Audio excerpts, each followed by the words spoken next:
जिस प्रकार का शासन है, चारों ओर अराजकता की स्थितियां बनी हुई है। समाज का ऐसा कोई वर्ग नहीं है जिसके साथ वर्तमान राजस्थान शासन ने किसी प्रकार की धोखाधड़ी या बेईमानी नहीं की। आपको अच्छी तरह से याद होगा कि जब 2018 में राजस्थान विधानसभा के चुनाव हो रहे थे, आज राजस्थान में जिस पार्टी का शासन है, उस समय उस पार्टी के राष्ट्रीय अध्यक्ष जयपुर में एक सभा कर रहे थे और सभा में उन्होंने एक से 10 तक की गिनती करके किसानों के साथ एक वादा किया था कि अगर राजस्थान में उनकी पार्टी की सरकार बनी तो सरकार बनने के 10 दिन में किसानों का संपूर्ण कर्जा माफ कर दिया जाए। और आपको अच्छी तरह से पता है कि राजस्थान में कर्जा माफी तो बहुत दूर की बात है। 19,200 से ज्यादा किसानों की जमीन कुर्क करके नीलाम की जा चुकी है। सैकड़ों किसानों को इसके कारण आत्महत्या करनी पड़ी है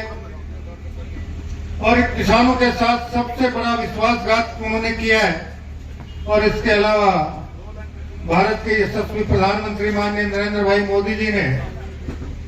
किसानों के नाम एक किसान सम्मान निधि के नाम से जो योजना बनाई है,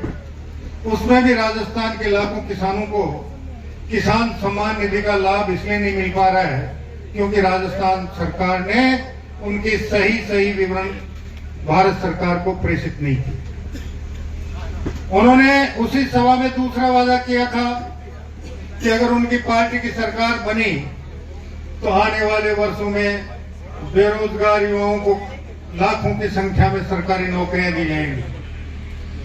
पिछले 5 वर्ष में पहली चीज या तो परीक्षा हुई नहीं, परीक्षा हुई तो पेपर लीक हो गया, पेपर लीक नहीं हुआ तो पेपर बिक गया और पेपर नहीं बिका तो कहीं न कहीं उनकी इच्छित परीक्षा केंद्र में सामूहिक रूप से नकल करवा दी गई। और लोकतंत्र में सबसे दुर्भाग्यपूर्ण स्थिति यह है कि राजस्थान में प्रशासनिक सेवाओं के चयन के लिए जो राजस्थान लोक सेवा आयोग बना हुआ है, पहली बार राजस्थान लोक सेवा आयोग के अध्यक्ष सहित सदस्यों को भ्रष्टाचार के आरोपों का सामना करना पड़ा है और पेपर चुरा कर बेचने के मामले में राजस्थान लोक सेवा आयोग के एक सदस्य की गिरफ्तारी भी हुई है। ये राजस्थान प्रदेश के उन लाखों युवाओं के साथ सरासर धोखाधड़ी है जिन्होंने दिन रात मेहनत करके ये उम्मीद जताई थी कि मैं मेरी मेहनत के बूते किसी न किसी अच्छी नौकरी में नियुक्ति पालूंगा।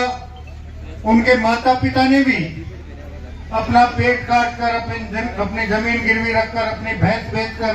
अपना पशुधन बेचकर उसे इस आशा में पढ़ाया था कि मेरा बेटा या बेटी होनहार है, वो जब पढ़ेगी अपने बूते परीक्षा में सफलता प्राप्त करेगी और किसी न किसी पद पर उसको नियुक्ति होगी तो मेरे जीवन के सारे संकट कट जाएंगे। लेकिन उनके साथ भी सबसे बड़ा विश्वासघात हुआ और राजस्थान लोक सेवा आयोग ही नहीं, छोटे कर्मचारियों की भर्ती के लिए जो राजस्थान कर्मचारी चयन आयोग है,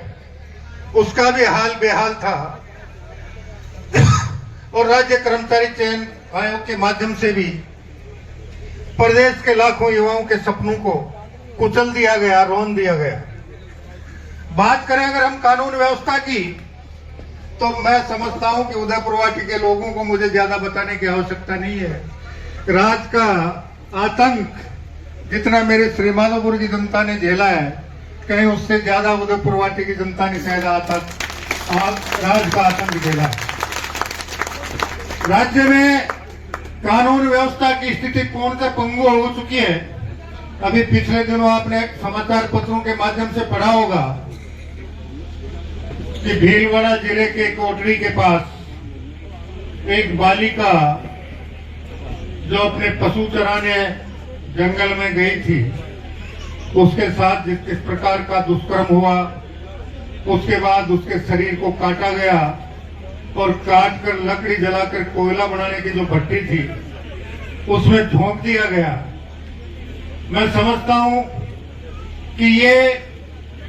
इस राजस्थान सरकार की शासन में कानून व्यवस्था की सबसे बड़ी विफलता थी। उसके अलावा चाहे बांसवाड़ा का मामला देख लें, चाहे अलवर का मामला देख लें, चाहे जयपुर के मामले देख लें, चाहे नागौर के मामले देख लें, कोई क्षेत्र अछूता नहीं है जहां कानून व्यवस्था की स्थिति पूर्ण से ध्वस्त नहीं हुई हो। समाज का कोई वर्ग ऐसा नहीं है जो अपने आप को, अपने परिवार को या अपनी संपत्ति को सुरक्षित मानकर चैन की नींद सो पाता होगा। इसी प्रकार आपने पिछले दिनों देखा होगा कि सरकार ने कई लोक लुभावनी योजनाएं की हैं, जिसमें पिछले दिनों उसने करोड़ों परिवारों को एक पैकेट के माध्यम से रसोई में काम आने वाले कुछ चीजें दी हैं। उसमें मिर्च किस प्रकार की है, उसमें धनिया किस प्रकार का है, उसमें हल्दी किस प्रकार की है, उसमें दाल किस प्रकार की है, उसमें तेल किस प्रकार की है, वो भी शायद आपने गांव-गांव में देखा होगा। धनिया की जगह एक जानवर का गोबर, मिर्ची की जगह ईंट का पाउडर, और इसके अलावा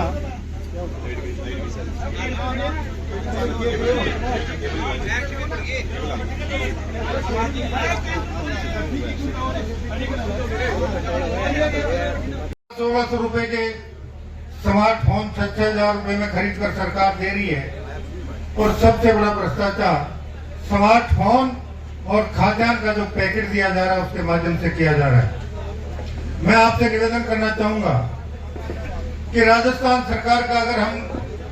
2023-2024 का बजट देखें, कुल बजट है 2,29,000 करोड़ रुपए का बजट उन्होंने पेश किया है, जो विभिन्न मदों में खर्च किया जाना है। और उसी में अगर हम राज्य सरकार की 2023-2024 के वित्तीय वर्ष में उन्होंने जो अपनी अनुमानित आय मानी है, वो आय है 1,87,000 करोड़ रुपए।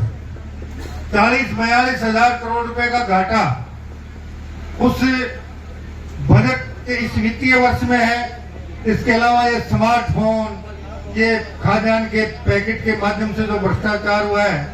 और उसके अलावा जो दूसरे भ्रष्टाचार हो रहे हैं, उससे आने वाले समय में राजस्थान में आर्थिक आपातकाल लगने से दुनिया की कोई ताकत नहीं बचा सकती। आज राजस्थान के प्रत्येक नागरिक के माथे 1,10,000 रुपए से ज्यादा का कर्जा जो आज जन्म लेता है, उसके सर पे भी 1,10,000 करोड़ रुपए का कर्जा सर पे चढ़ जाता है। ऐसे में इस सरकार ने चाहे कानून व्यवस्था की स्थिति हो, चाहे राजस्थान की आर्थिक स्थिति की बात करें, चाहे समाज के हर वर्ग के साथ धोखा करने की बात करें, चाहे भ्रष्टाचार की बात करें, आपने देखा होगा कुछ महीने पहले